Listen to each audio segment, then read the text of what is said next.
Coming up today on the Nick Craig Show, Duke Energy is set to scrap a major offshore wind project and invest more than $100 million into reliable forms of electrical generation. We'll get into all the details coming up.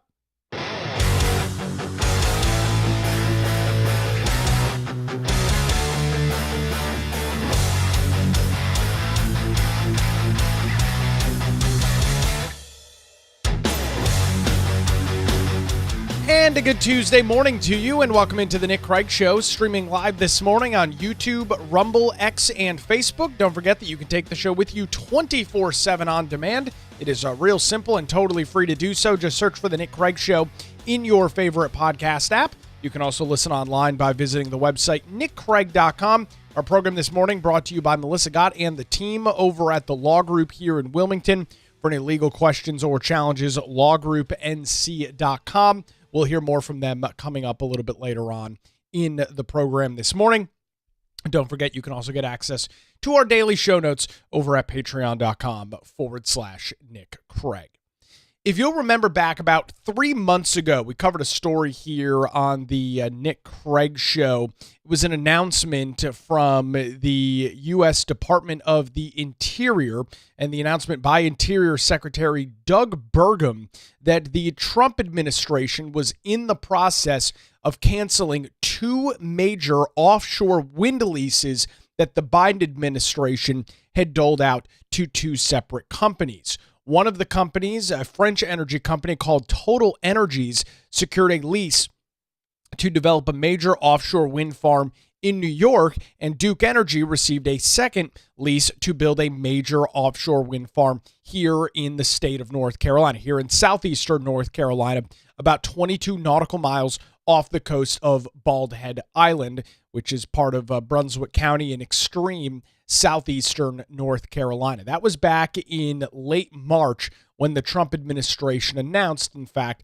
that they were going through the process of essentially revoking those leases and not allowing those projects to go forward. Well, we're learning new details this week as after that happened, as Duke Energy and the Department of the Interior announced an agreement and a settlement on Monday.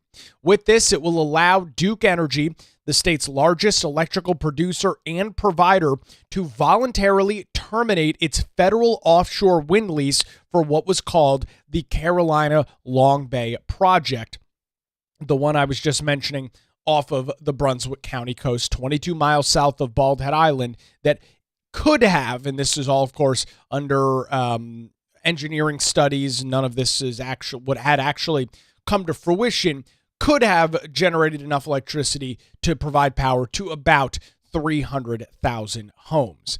What makes this interesting is in this settlement agreement from the Department of the Interior, Doug Burgum, the Interior Secretary, Duke Energy has agreed to redirect more than $129 million that they had previously allocated towards this offshore wind project into additional generating capacity and grid improvements for its networks here across the state of North Carolina and, of course, the other areas in which Duke Energy produces and serves electricity.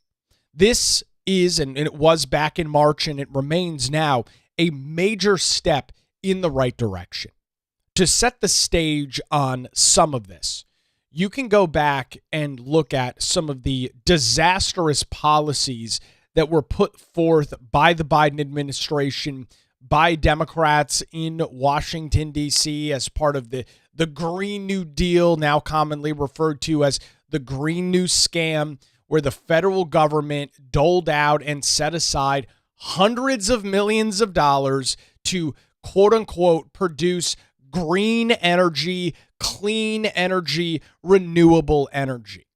And I every single time these conversations come up, and for those that have been longtime listeners of me back when I was hosting mornings in Wilmington, every time the discussion about wind and solar came forward, I always made sure to make this point, and I'll make it again once more today. Wind and solar have their place and will likely have their place in the future. Now, I'm not an energy expert I'm in the industry, but as we have seen over modern history, technology gets introduced, technology gets advanced, and as things progress, as the years go on, as the engineering continues, so on and so forth, you typically see these kinds of things mature and materialize into something that becomes a lot more practical. So I say all of this to get to the point that in the future, and that future could be 10, 20, 30, 50 years from now, I don't exactly know what the time frame is. There is a possibility that wind and solar are a much larger part of the energy portfolio for companies like Duke Energy across the United States. There is a real possibility of that. Why might that be the case? As I just mentioned, the technology matures, the technology advances, it is able to be manufactured more quickly, it is able to last longer. There's a whole bunch of different things that will change in the years to come, battery technology and things like that. And so all of this discussion and conversation is not meant to be, oh, wind and solar are awful and terrible and have no place. No, I actually don't believe that. I think that they're very cool and potentially in the future could become important pieces of technology. What I can say for certain is that right here, right now, in 2026, wind and solar are not practical. They are not practical forms of electrical generation. Why? They are incredibly expensive. They are in large part produced by one of our largest adversaries in China. They are not environmentally friendly in any way, shape, or form. And they are inherently, just based on what they are, very unreliable forms of electrical generation. That's the long and the short of this. It's unreliable. And as a modern society, as a society that has advanced to the point that we have now as a human race, dealing with unreliable electricity and unreliable electrical generation is not something that makes a lick of sense. It doesn't make any sense whatsoever. We should not be, as a society, shoehorning in, and then because that's exactly what's been happening, shoehorning in these forms of electrical generation when they have not hit their maturity yet. Will that happen? Possibly. I'd say probably will in some undescribed amount of time. I don't know, 10, 20, 30. I'm not sure when that time will be. But when we get there, when it is economically feasible for these companies to bring these kinds of electrical generation online, we'll know. And they will. Why? Because it will be a good investment for them. Right? The biggest issue with what we've seen in the last couple of years with so-called renewable energy is the only way that any of it has come to fruition is with heavy, and I mean heavy, federal and state subsidies, meaning taxpayers across the federal government, taxpayers across the states have had to heavily subsidize this kind of electricity. Electrical generation, folks, is not a new phenomenon. This is not something that we invented in the last 10 or 15 years. We have had very stable forms of electrical generation for a pretty significant amount of time at this point. We understand how it works. We're able to manage a grid for the most part outside of extreme weather events and stuff like that will happen. But we know how this process works. And the only way that companies like Duke and Total Energy and these other companies have been able to bring and invest so much in solar and wind is because in large part they have been getting big time payoffs from the federal government who was subsidizing these forms of energy. Now, inherently, talked a little bit about this on yesterday's show, talking about the discussions over Major League Baseball here in North Carolina. The only way that some individuals believe that that happens is with a subsidy. And as somebody that is a free market capitalist, as somebody that I would that describes themselves as a conservative, the idea that the government needs to subsidize multi-billion-dollar corporations in their quest for quote-unquote green or quote-unquote renewable energy is a complete non-starter for me. These companies, like Duke Energy, know what makes dollars and know what makes sense. They do. They're more than capable of making smart financial investments if the government isn't standing there essentially giving them free money. And that is what you have seen over the last 15 years or so with things like wind and things like solar. That's the long and the short of this story. Without those big federal subsidies, which thankfully in large part now have been scrapped, we would not even be talking about this. We would not be talking about the battle over wind and solar. The government is the only reason that we are in this position right now. We are covering a major announcement yesterday from the United States Department of the Interior, that is known as DOI, where Secretary Doug Burgum announced a settlement and an agreement with Duke Energy, North Carolina's largest electrical producer and provider, in which Duke will voluntarily walk away from its Carolina Long Bay offshore wind project that was slated to be built in southeastern North Carolina. And the state's utility company will now direct $129 million previously tied to the project towards investments in terms of other forms of electrical generation and grid improvements. Reading directly from the Department of Interior press release, those investments could include new natural gas generation, advanced nuclear technologies, and other infrastructure designed to improve grid reliability while helping keep customer costs as low as possible. This story ties into a couple of different threads and things that we've been talking about, right? Data centers are a major topic because of the resources that they use.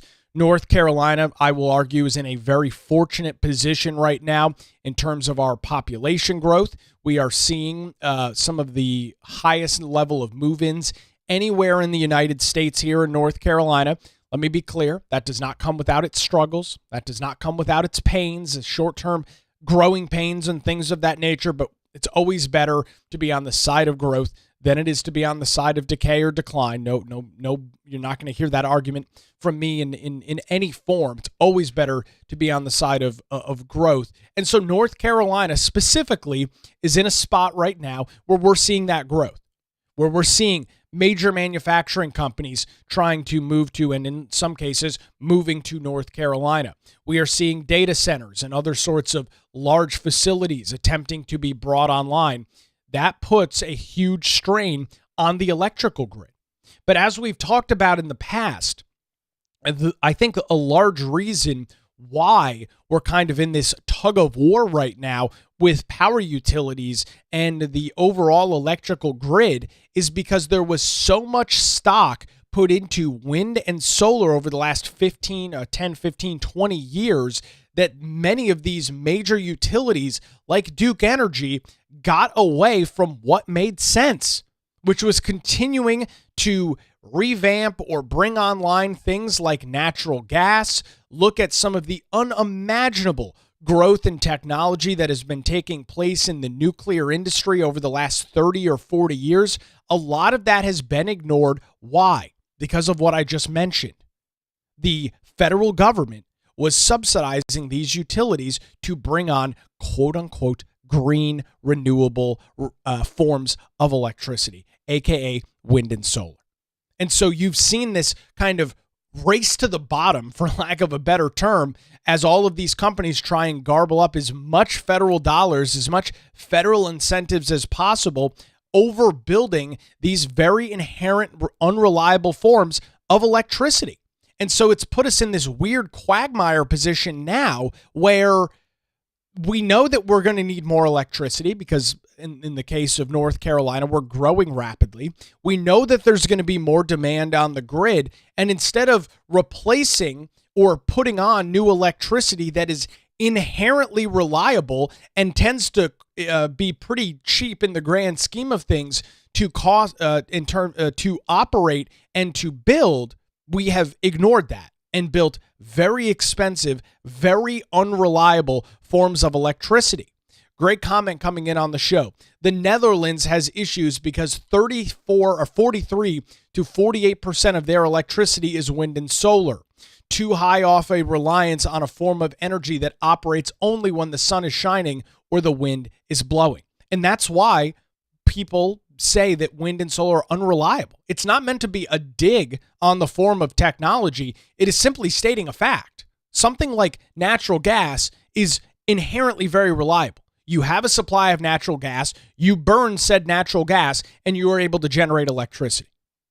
It's the same thing with coal, as long as you have a supply. It's the same thing with nuclear, which is obviously much different technology, but same situation there. It is a known quantity. And yes, you can scale it up and scale it down a little bit. You can turn up the reactor, turn down the reactor in terms of nuclear. Same thing with coal and with natural gas, which often are referred to as steam plants. You burn the natural, you boil water with the natural gas and turn it into steam and turns the turbine, so on and so forth. That's how that process works, right? These are very well understood, very reliable, because you have the supply forms of electrical generation versus unreliable wind and solar. It's not as sunny out, solar doesn't generate as much capacity. It's not as windy out, wind doesn't generate as much capacity. And so that puts you in the position where you need to store the energy. And that's why these projects are so impractical. That's why wind and solar and any other form of inherently unreliable form of electrical generation is not practical right here, right now. The ability to store that technology, which would be batteries, which is what is used, is so incredibly expensive. And the lifetimes on these batteries have just not matured to the point. These things need to be replaced like every 10 years. And they're investing hundreds of millions of dollars to get them online. It is so incredibly expensive. And here's one of the dirty little secrets with all of it. When Duke Energy, in large part, is forced into making some of these, what I'll argue, very poor and stupid decisions as it relates to unreliable forms of electricity and energy, who's paying for it? You and I, two different times. We're paying for it with the incentives. We're paying for it with the subsidies. And then we're paying for the multi-$100 million battery plant that has to be put online next to the solar grid, or the major battery plant that's being put online next to the wind farm. And that, of course, puts a huge strain on your bill, because like we see with almost all, not every, but almost all utility companies, they are ratepayer funded, which means the ratepayers, which is a mix, of course, of residential and commercial customers, are the one bearing the cost, bearing the responsibility. And so when Duke has to make these massive investments, in large part, in some cases, literally forced to by government, you and I are the ones paying for it twice, covering the upfront with the subsidy and then paying for it on the backside with your monthly energy bill. It's a miserable situation. Every single one of these companies, like Duke, and there's many others throughout the United States, should be, and fortunately we've got law here in North Carolina that requires them to go after the most reliable, least cost option for electrical generation. That should be the gold standard. That should be what these companies are looking at, and that should be their North Star. That should be their guiding principle as they move forward. What can we bring online that is cheapest to bring online and cheapest to produce, and also is the most reliable for our customers? And the fact of the matter is, the hard reality for those on the left, wind and solar do not fit either of those two prerequisites. They don't even come close to fitting that. There's no debate there. There's no argument there. Wind and solar are stupid expensive, and they are so unreliable. That's the long and the short of this story. We'll get into more on this announcement between the Department of the Interior and Duke Energy, a major announcement yesterday from Interior Secretary Doug Burgum coming up here in just a couple of minutes. But before that, I want to tell you about the law group here in Wilmington and thank them for their continued support of the Nick Craig Show, and remind you that if there are any legal questions or challenges that you or your family or business is ever facing, make sure you put your trust in the law group right here in Wilmington. Since 2003, their experienced attorneys have provided high-quality, affordable legal services across eastern North Carolina. Whether you're facing a divorce, navigating a real estate transaction, or maybe you're in a position where you need a strong defense, no matter the issue, the law group has your back. Their dedicated team ensures that your questions are answered and issues, if there are any, are resolved as quickly as possible. They're located in downtown Wilmington and just a phone call away at 910-251-6088, or you can visit them online at lawgroupnc.com. That's 910-251-6088 or online at lawgroupnc.com. It's the law group, experience and dedication you can rely on. We appreciate the continued support of Melissa Gott and her team over at the law group. Again, visit them online, lawgroupnc.com. Quick break, more on this settlement between the Department of the Interior and Duke Energy as the Nick Craig Show continues, streaming live this Tuesday morning, 7 a.m., YouTube, Rumble, X, Facebook, and available 24/7 wherever you get your podcasts.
Good Tuesday to you, and welcome back to the Nick Craig Show. Thanks for spending some time here. Don't forget, if you want access to our daily show notes and more, including our monthly Patreon hangout, for those that support the show, head on over to patreon.com/Nick Craig and subscribe. You can also hit the website, nickcraig.com. You will see a link to Patreon right there at the top of the navigation bar, patreon.com/Nick Craig.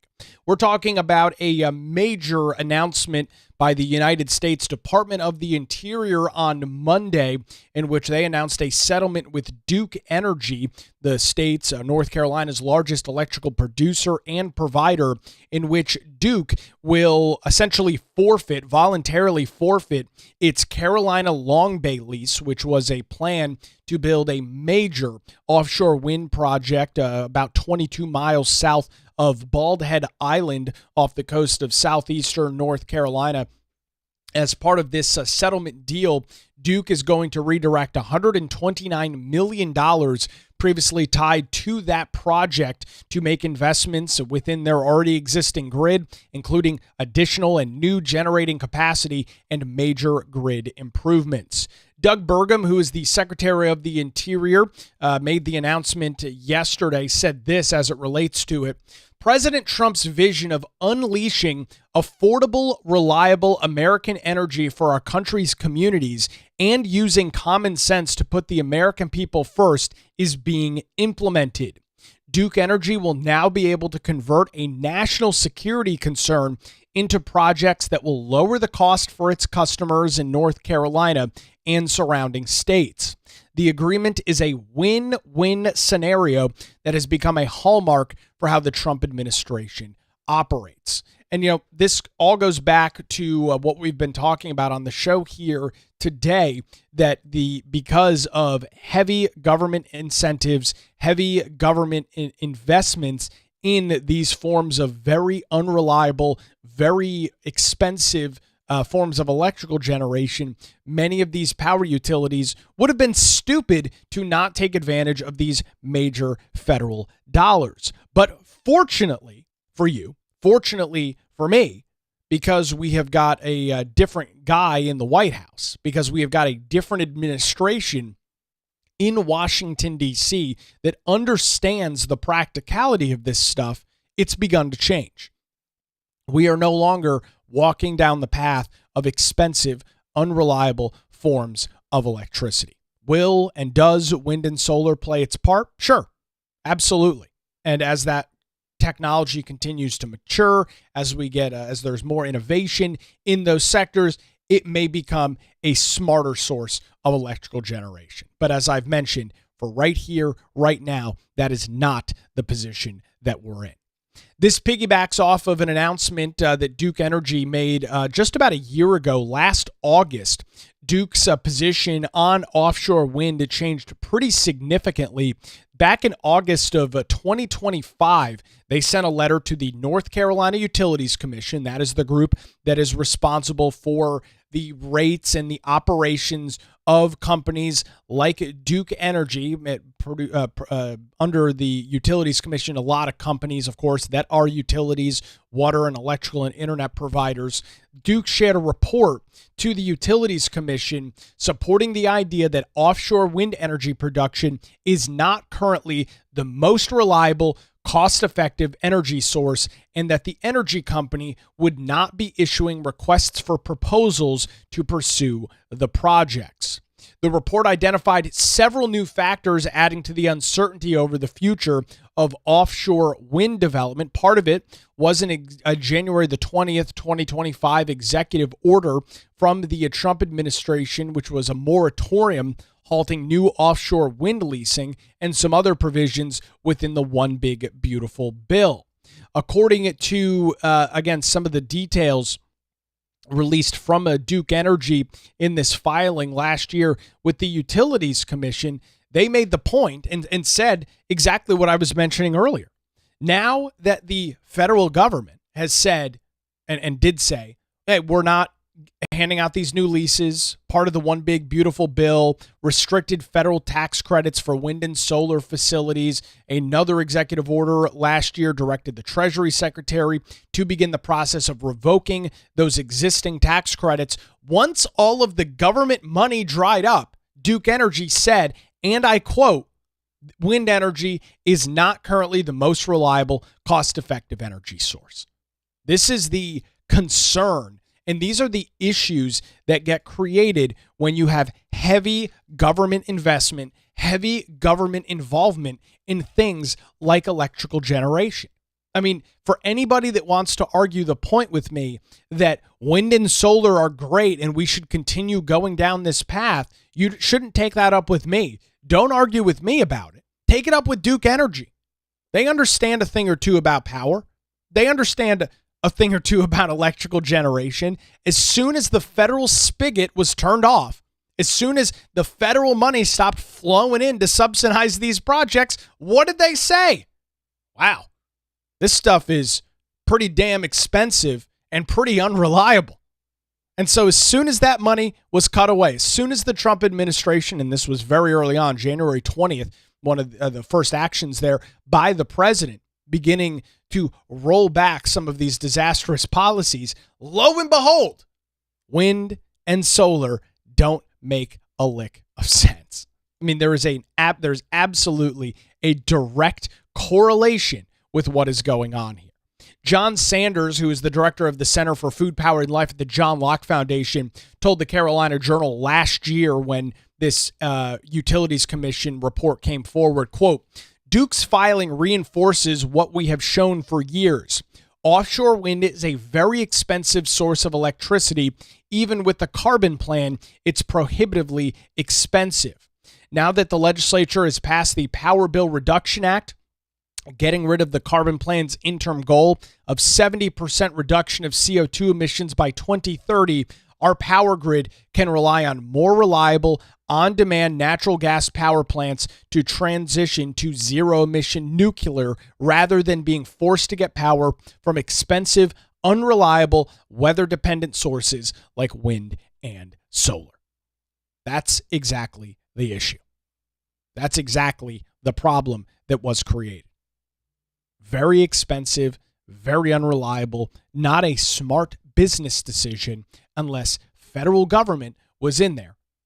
The out of control, very bloated, not in its lane federal government was there writing checks and handing out big time tax breaks and big time subsidies to some of the largest companies in the United States like Duke Energy. Again, as soon as that stuff went away, everybody scattered. They immediately ran for the hills and said, uh-oh, this stuff doesn't make a lot of sense. Uh-oh, these forms of electricity are not a great idea for us moving forward. I mean, a literal direct correlation. And this, of course, brings forth the larger discussion as that when the government gets involved in things that they have no business being in, like telling an electrical provider essentially what kind of forms of a generation they should use, it hurts everybody. It hurts the companies, in this case, Duke Energy. It hurts the people in which they serve, aka the ratepayers. And overall, it is detrimental to the United States of America. It is detrimental to the future growth of this country. You can't continue to advance and grow as a nation if you do not have an effective, reliable, and affordable electrical grid. And that is exactly what we were staring down the barrel at had we continued with these disastrous policies. Look at what goes on still. To this day, what goes on in the state of California with all of their big government green energy subsidized projects, rolling black and brownouts. They are literally shutting people's power off in the middle of the summer because they do not have a grid. They do not have generating capacity that is strong enough to allow people to, run air conditioners when it's 110 degrees outside. That is the miserable situation that states like North Carolina were looking down the barrel at had these policies not changed. And I can say very clearly for myself, I'm not interested in living in a nation, living in a state, living in a society where you are having to essentially hemorrhage whether your power is going to be on because of these stupid decisions and these stupid policies of getting hyper involved with things like wind and solar. So as we round out the discussion here on this major announcement from the United States Department of the Interior and Duke Energy, where Duke Energy is scrapping its plans for the Carolina Bay offshore wind farm project off the coast of Brunswick County in southeastern North Carolina. The vice president and chief executive officer of Duke Energy's Carolina commented on this settlement in the Department of Interior's press release and said this, quote, "This settlement allows Duke Energy to refocus $129 million in ways that directly benefit our customers and communities in the Carolinas. Under the agreement, Duke Energy will reinvest nearly $129 million in additional generating capacity, which may include advancing new nuclear and natural gas generation, as well as grid enhancements to strengthen reliability, support continued growth in the Carolinas, and keep costs as low as possible," which is a win-win-win for everybody involved. Not only for residential customers, but for businesses and anybody, which is, of course, everybody, that is paying an energy bill or interacting with electricity. This is not something, we talk about often how the price of things are just going up kind of all over the board. Don't be naive in understanding that when a consumer or a customer's electric bills, we're talking about like a business, small business, medium-sized business, when their electricity bills double in the span of just a couple of years, and now they're spending thousands of dollars a month, tens of thousands of dollars a month, depending on what they are and how much electricity they're using, that is something that is being passed on to the product and or service that company is producing. Right? They're not eating an electricity bill that has doubled in cost. They are raising the costs of their goods and their services to match that. This has a lingering effect in so many different facets of our economy. It's not like, oh, we get rid of this stuff and, oh, your home energy bill comes down a little bit or moderates a little bit. That's good. Yeah, that is great. I mean, it would be nice not to have to spend $300 a month on an electricity bill for Duke Energy. That would be phenomenal. But think about some of the other sectors that this impacts. Think about the impacts that this has on small and medium size and essentially any business that operates and uses electricity, which I think is fair to say, literally universal use of electricity from businesses. Brian Balfour, the Senior Vice President of Research at the John Locke Foundation, said that the settlement is a significant victory for North Carolina ratepayers, arguing that it redirects investments away from costly offshore wind and towards more affordable and reliable sources of electricity. He said, quote, "This decision will translate into a win for North Carolina ratepayers. Offshore wind is an incredibly inefficient means of generating electricity, meaning it is much more expensive and far less reliable than baseload sources of energy like nuclear and natural gas. North Carolinians expect and deserve affordable electricity when they need it. Duke Energy intends to use these funds to instead invest in either nuclear, natural gas, or some combination of both, which is a beneficial trade-off and improvement for electricity customers." This agreement marks another step in the Trump administration's efforts to move away from offshore wind and instead focus on expanding nuclear, natural gas, and other reliable sources of electricity. And this is, again, why this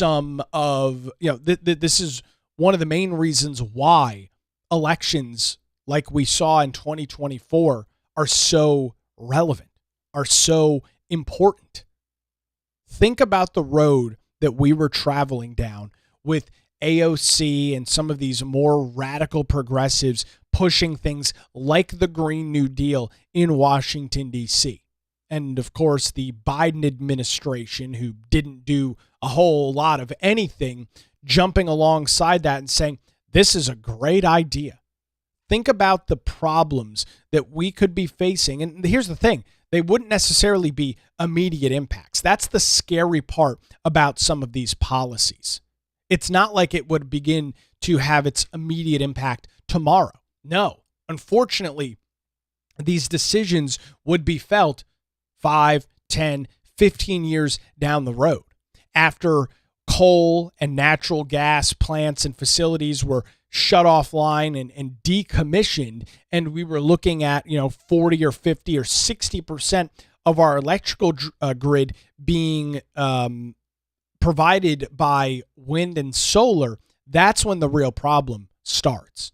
That's when you begin to feel the impacts. And unfortunately, because of the complexity as it relates to electrical generation, the fact that you just don't build new facilities overnight, by the time we'd be feeling the true impacts of these decisions, it'd be too late. The natural gas and coal plants would have already been decommissioned. They would no longer be online. They would have been a sunset. So it's not like you can just turn them back on and say, it's the wind's not blowing for a couple of days. Let's spin up the old natural gas plant. Oh, it's pretty cloudy in the southeast for a couple of days or a couple of weeks. Let's spin. No, those abilities would be gone. That's exactly what we were looking down the barrel at. That's why this stuff is so damaging. That's why this stuff is so scary in the long term, because the impact is not immediate. Democrats can pat themselves on the back. These environmental wackos can pat themselves on the back and claim we're saving Mother Earth, we're stopping climate change, we're doing all of this other nonsense that we've totally made up and concocted in our heads. And 10 years from now, you're looking at a position and a society as a whole that is dealing with unreliable forms of electrical generation. What a stupid position to put yourself in. What a ridiculous situation to be in. But that's exactly what was, not only potentially, that is exactly what would have happened. Don't take my word for it. I read the comment a little bit earlier about the Netherlands, where nearly 50% of their electrical generation is wind and solar. That's creating big time problems. You've seen other countries throughout Europe that went all in on green energy, went all in on renewables. And what are they doing now? They are literally trying to recommission some of these coal and natural gas plants because they can't generate enough electricity. I mean, that's what's happening. This is not just some theoretical discussion over what could or what might happen. This stuff is happening right now, right in front of our very eyes, in places all across the globe, and in some cases even here in the United States. You're seeing it in California, which is the worst possible example of this. Rolling black and brownouts in the summer because they can't generate enough electricity. Why? Because if the sun is not shining, solar panels are not at their full potential, and if the wind is not blowing hard enough, wind turbines are not spinning at their full potential. It's the most simple, basic concept that you can wrap your head around. You do not have to have a PhD to figure this out. You do not have to be classically trained in any of these fields to understand this process. When you turn off and ignore and look the other way from reliable, cost-effective forms of electricity and go down this road of unreliable, very expensive forms like wind and solar, you are setting yourself up for a complete and total failure, setting yourself up for potentially a complete and total grid collapse. I'm not interested in that. When I turn on the light switch in my house, I want there to be electricity. When I change my thermostat, I want my air conditioner or my heat to click in, regardless of the time of the year, regardless of the temperature outside. If these policies continued the way that they had been unchecked, that would have been a real reality for every single North Carolinian.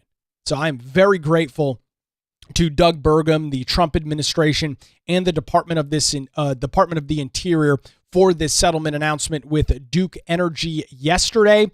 I will have more details on this over at the show notes at patreon.com/Nick Craig. Expecting a very busy day in the North Carolina General Assembly, a little bit of a false start yesterday, as the details early in the day were that we would be getting details on a full state budget, that would have been released. That did not happen as was anticipated last night. but we appear to be on track this morning for a budget release, potentially here in the next little bit. So I'll be keeping an eye on that. Make sure you're following me over on social media at Nicholas M. Craig on X and The Nick Craig Show on Facebook, as we'll be digging through what is expected to be a nearly 600-page budget throughout the day today. As it is relevant, we'll bring you the details right here on The Nick Craig Show. Well, that's going to do it for a Tuesday edition. Thanks to the Law Group here in Wilmington for their continued support. Visit them online, lawgroupnc.com. The Nick Craig Show streams live weekday mornings, 7 a.m., YouTube, Rumble, X, Facebook. Is also available 24/7 in your favorite podcast app. It is heard weeknights, 9 to 10 p.m. on WBT Radio in Charlotte. Enjoy your Tuesday. We'll do it again tomorrow morning right here on The Nick Craig Show.